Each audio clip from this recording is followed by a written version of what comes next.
And to do that, you must define a market. Then the next thing you need to do is understand the customer you want to sell to.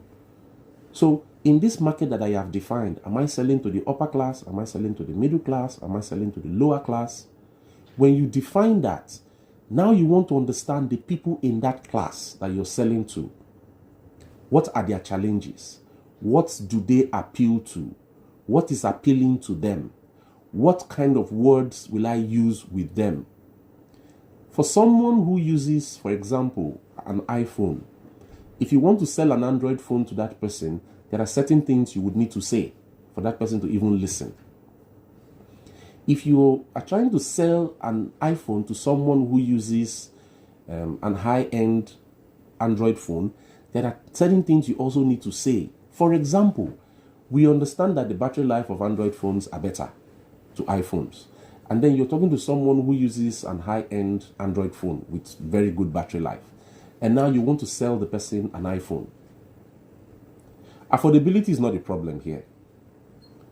The issue is this person has a device that has a longer battery life. Maybe his camera is maybe 1 or 2 points shy of what you're trying to offer him. So it's not like he doesn't have good pictures. You just think that he could have great pictures. But he's more concerned about the battery life of his phone.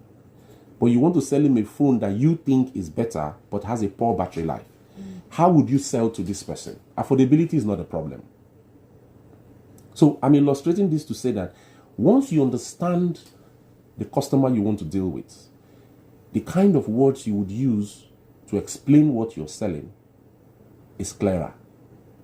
If you're dealing with the upper class, they are not interested in the costs. They can afford it. They're interested in the value they will get. They're interested in how it will make them feel, not cost. But we are dealing with some part of the middle class and then the lower class. Cost is essential. They want to know that it is cheap. They can afford it.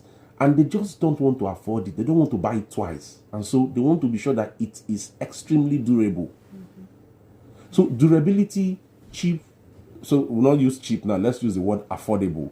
So durability, affordability, these are words you now use for people in the lower class. Those words are attractive to them. Okay. So for any market that you want to sell, you must first understand the people you want to sell it to. Once you understand the people you want to sell it to, you know the kind of words to use for that category of people. Now, when you know that, say you're selling to a mixed market, the next thing you need to do is segment that market.